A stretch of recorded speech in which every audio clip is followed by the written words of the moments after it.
The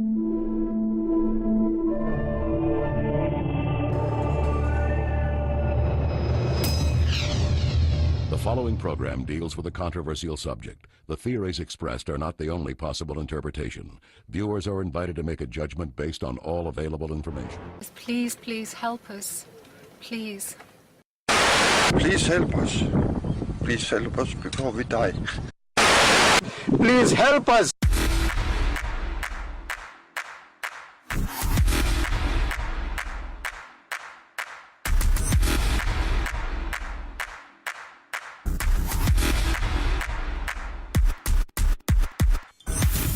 Brutality of ISIS and the ongoing war.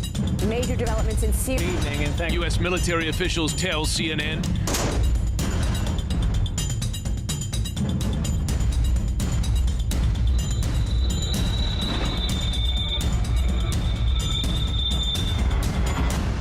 We want to live. You want to live? Yeah.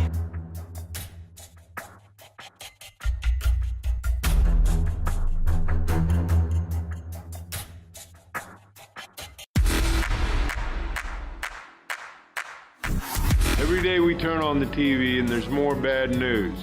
Another environmental catastrophe somewhere, or more starving refugees, or innocent victims in war zones. It was so hard, but we were dying. Most of us are busy trying to make ends meet in our own lives, and we see these images and feel helpless to do anything about it. I think the deep shame we feel about that is paralyzing. Certainly one of the reasons that we turn away. 8.9 magnitude. Now, we know that's a big number. It was the 5th largest earthquake in history. But you can only really understand the enormity when you see these pictures. An earthquake so strong it literally shifted the Earth's axis by about 25 centimeters.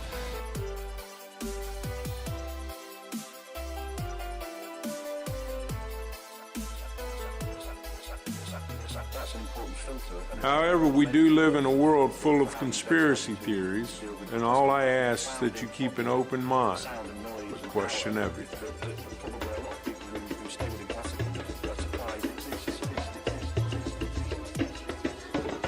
Because people have got to know whether or not their president's a crook. Well, I'm not a crook. I did not have sexual relations with that woman. Indeed, I did have a relationship with Ms. Lewinsky. I think that gay marriage should be allowed. I do not believe that gay marriages should be legal. I am honored to be here with Barack Obama. So shame on you, Barack Obama. Iran, Cuba, Venezuela, these countries are tiny compared to the Soviet Union. They don't pose a serious threat to us. Iran is a grave threat. We can end illegal immigration. We're never, ever going to be able to totally control immigration. You have said in the past that it was, quote, pretty well confirmed. No, I never said that. Okay. I never think said that is... No, absolutely not. What I said was, it's been pretty well confirmed. There are known knowns. There are things we know that we know. There are known unknowns. That is to say, there are things that we now know we don't know. But there are also unknown unknowns. There are things we do not know we don't know. There's a couple of completely logical reasons why our politicians are so similar.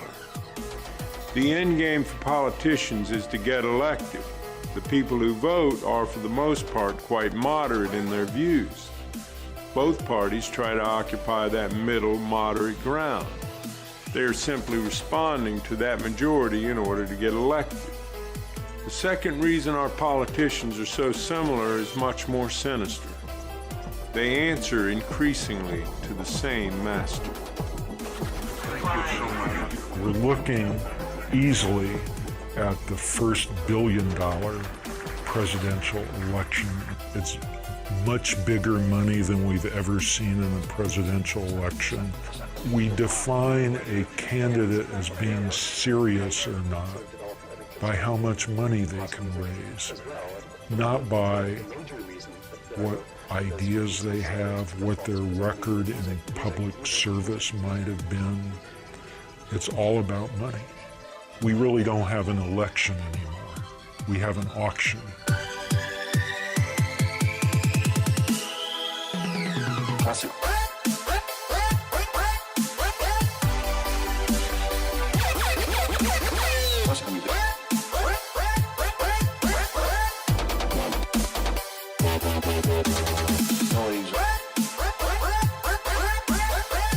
It is completely unrealistic to expect democracy to deliver representatives who will serve the people's interests when so much money is involved.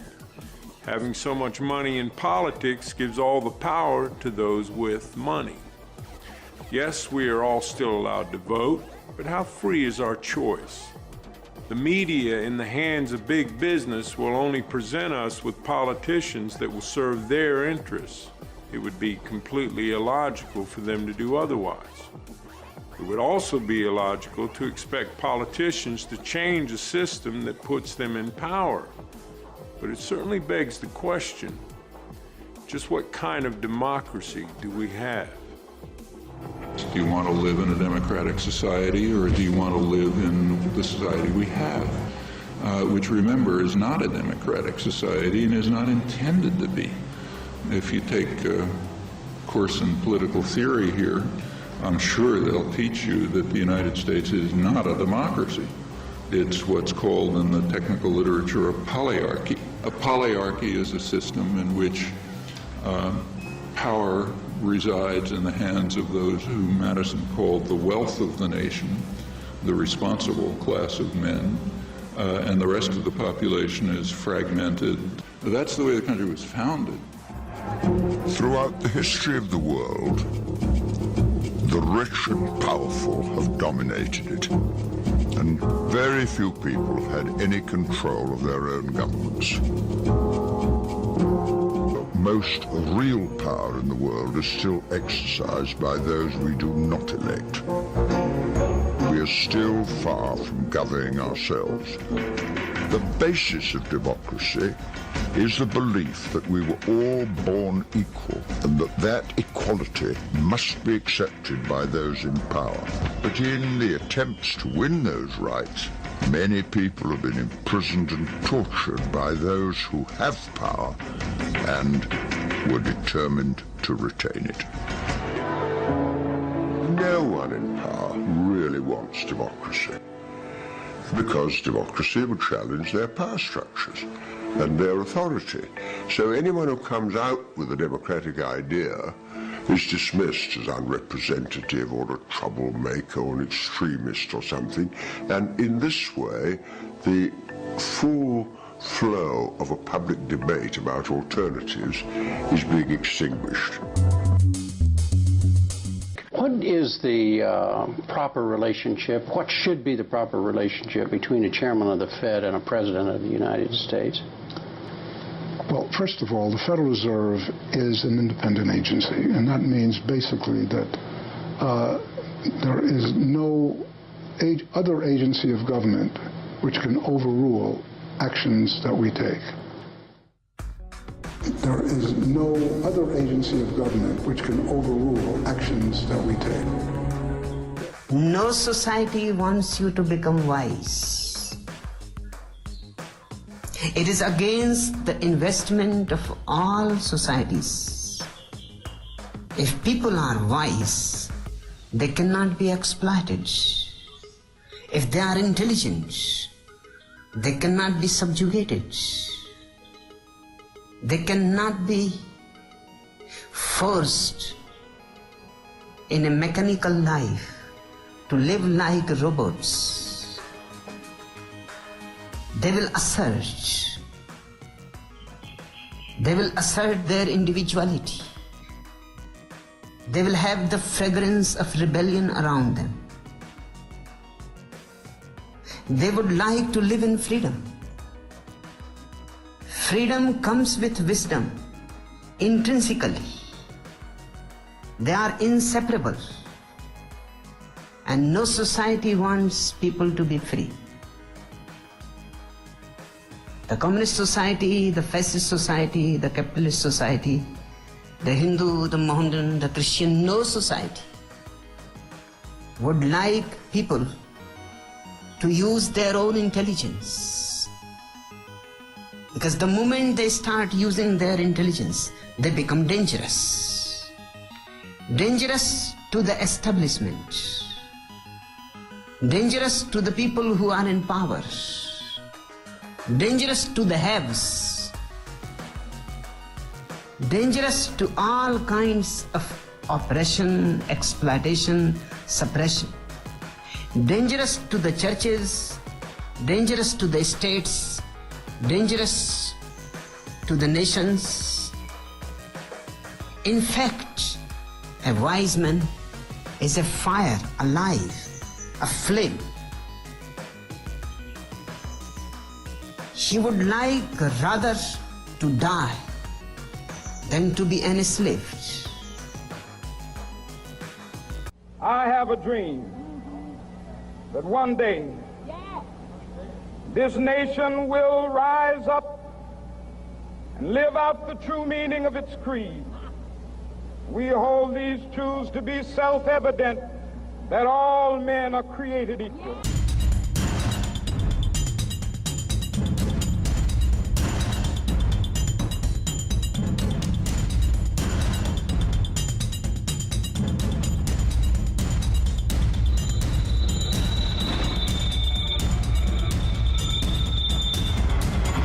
You, the people, have the power to make this life free and beautiful, to make this life a wonderful adventure.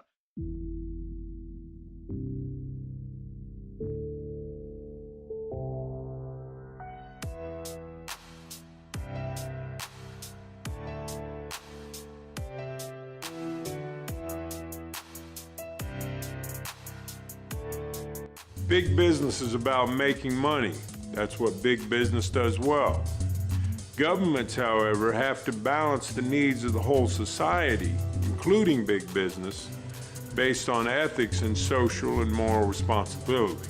But if our corporations have become more powerful than our governments, then we have to understand the effect that is going to have on our systems. Corporations are artificial creations. You might say they're monsters trying to devour as much profit as possible at anyone's expense. The 14th Amendment was passed at the end of the Civil War to give equal rights to black people. And what happens is the corporations come into court, and corporation lawyers are very clever, and they say, oh, you can't deprive a person of life, liberty, or property. We are a person. A corporation is a person. These are a special kind of persons which are designed by law to be concerned only for their stockholders and not, say, what are sometimes called their stakeholders, like the community or the workforce or whatever. I believe the mistake that a lot of people make when they think about corporations is they think, you know, corporations are like us, have feelings, they have politics, they have belief systems. They really only have one thing, the bottom line. All publicly traded corporations have been structured through a series of legal decisions to have a very disturbing characteristic. They are required by law to place the financial interests of their owners above everything else, even the public good. That's not a law of nature. That's a very specific decision, in fact, a judicial decision. So they're concerned only for the short-term profit of their stockholders, who are very highly concentrated. So the pressure's on the corporation to deliver results now and to externalize any cost that this unwary or uncaring public will allow it to externalize. Please, please help us. Please. Please help us. Please help us before we die. Please help us. Every living system of Earth is in decline. Every life support system of Earth is in decline. And these together constitute the biosphere that supports and nurtures all of life, and not just our life, but perhaps 30 million other species. The typical company of the 20th century. Extractive, wasteful, abusive, linear in all of its processes. Taking from the earth, making, wasting. We're leaving a terrible legacy. Today, the effects of pollution and industrialization have multiplied tenfold, and the damage is terrifying. And yet these same corporations still want to drill for oil in the Arctic. And that's not just morally blind, that's morally bankrupt. Also, corporate expansion into other countries to get those resources is the cause of so much war and conflict, as you will see in this film. We need our corporations to bring us the technologies, many of which already exist, that can help us address the issues we face. And yet, the system encourages a thirst for short-term profit. Knowledge does not believe in birth control at all. If you know one thing, it will drive you into another thing. Because each question answers, and 10 new questions arise. Again, the same will happen. 10 questions answered, and you have 100 questions ready for you. It goes on spreading. It becomes bigger and bigger, and you are lost into it.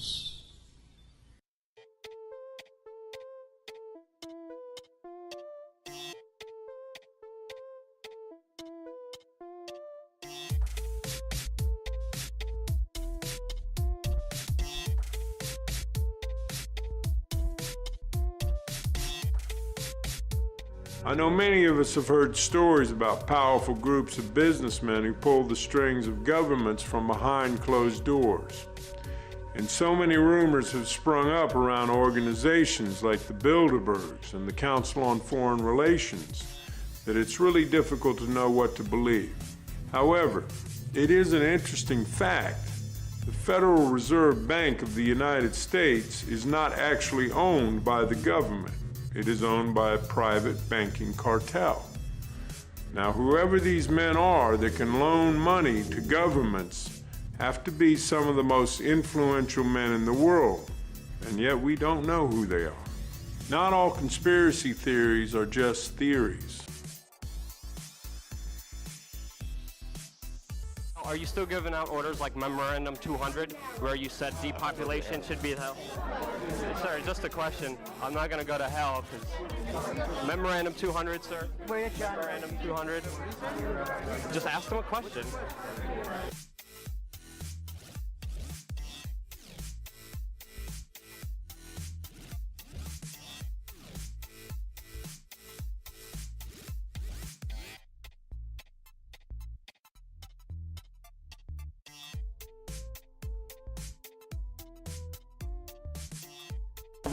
At the same time, we're in danger because of their designs on the internet. This could also be the high watermark. It really depends on who stands their ground and what the fight will be. Because, of course, we've just broke last week. People from the European Commission, the Dutch woman Neelie Kroes, wants a mandatory internet ID for Europe. Cybercom was launched only 2 years ago. We saw the Stuxnet virus, admittedly engineered from the U.S. and Israeli and other related allies to use against Iran and so forth. On that pretext, they want to take greater and greater control of the web. The United Nations also trying to have a reach over the web.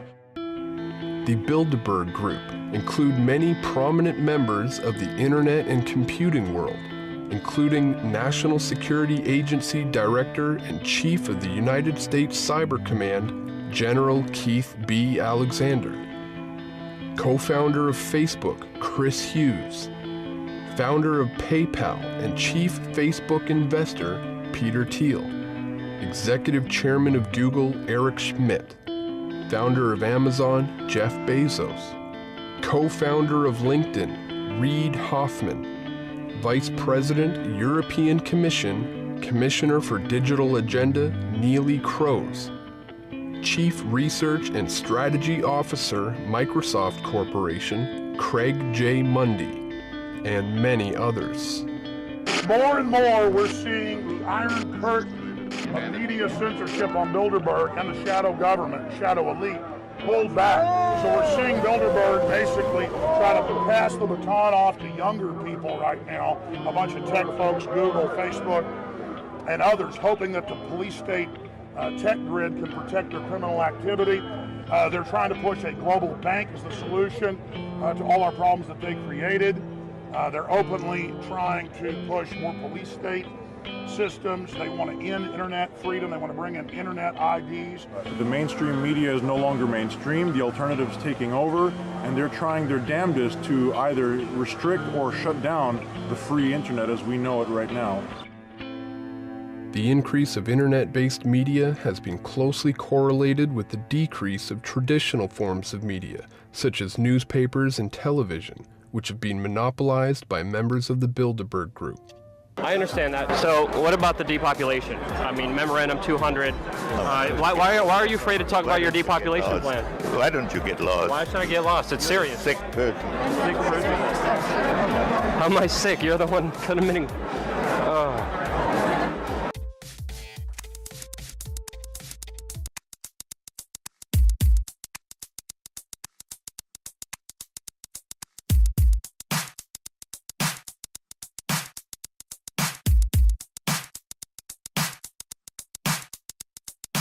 We are to make decisions about the future of our society. The single most important thing we need is the truth. How do you feel about secrecy in government?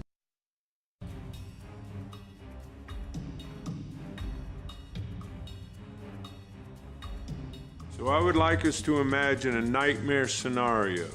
A powerful group of businessmen with access to the White House who control the media and who make obscene amounts of money whenever there's war. In the councils of government, we must guard against the acquisition of unwarranted influence, whether sought or unsought, by the military-industrial complex.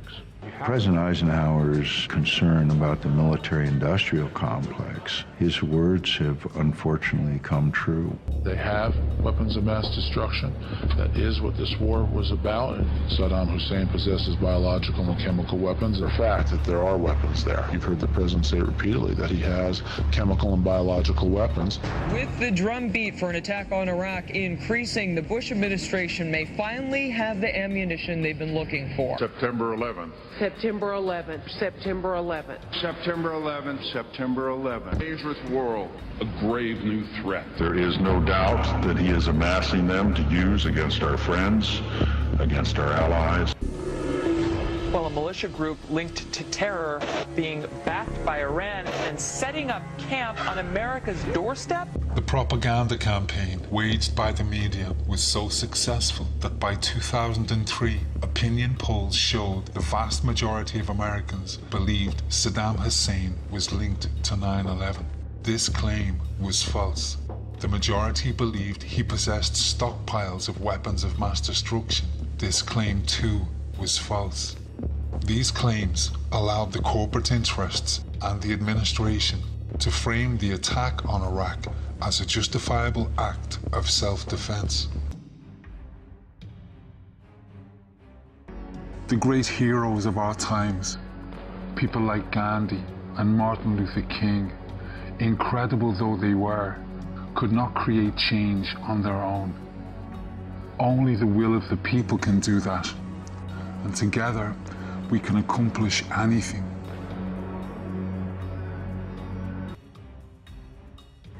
It's vitally important that you understand this because this gives you ultimate power to change the world you live in. Companies are extremely sensitive about you buying their products because if you don't buy their stuff, they go out of business. That's not something any company is willing to consider.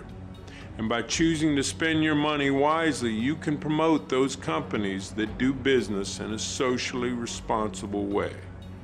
Without saying a word, you will have sent a clear message that they simply cannot ignore. It will be heard, heeded, and acted upon, guaranteed. This is real power. For example, if a company pollutes the environment or uses bad business practices, if you don't buy their stuff, they will change. If you don't want food with chemicals or GMOs in it, then don't buy it. One has to cleanse oneself every moment because dust tends to gather on the mirror every moment. It is a natural process. While you are sitting here, the mirror in your bathroom is gathering dust. Even in the night, when nothing is happening, even the doors of the bathrooms and the windows are closed, still some dust is gathering, settling on the mirror. Because dust particles are there in the air itself. In the morning, you have to cleanse the mirror every day. One has to be even more alert about the inner mind, the inner mirrors, the inner capacity of reflection. Each moment you have to cleanse the dust. I prefer to put it in this way. Each moment, a sannyasin has to die to the past and be born anew. Then he remains transparent. Then his mirror remains clear. Then there is nothing to obstruct his perspective. Then he is not a Christian, nor a Hindu, nor a Mohammedan, nor a Buddhist.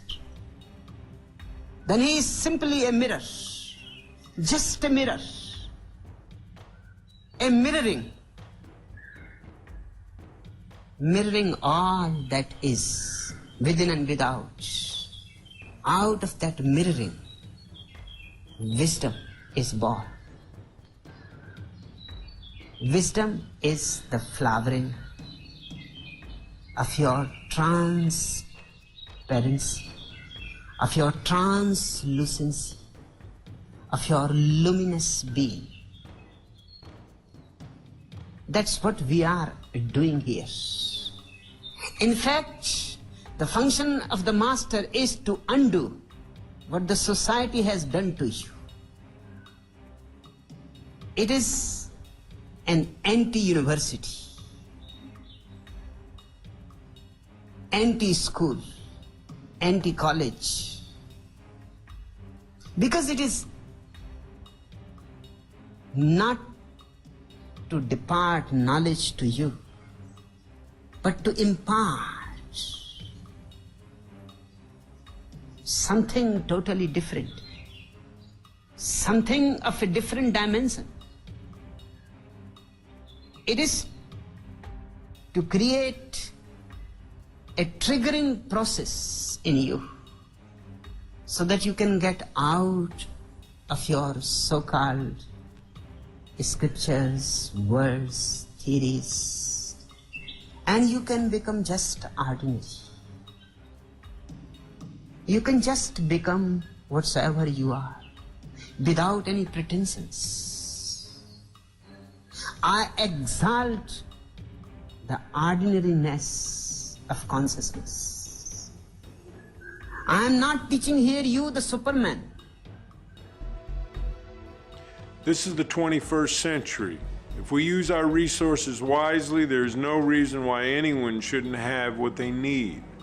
There's no reason whatsoever why people are still starving to death on our planet. And the common man or woman, whether they are Israeli or Palestinian, Protestant or Catholic or Iraqi or American, the common man just wants to live in peace and justice in a clean environment. When we look around the world and we see that that is not the case, we know that the will of the majority is not being listened to. That's the first sign that our system is broken. Government won't make these changes for us. Yet again, it is down to the common man. Please don't just watch this movie and turn away. We can fix this system.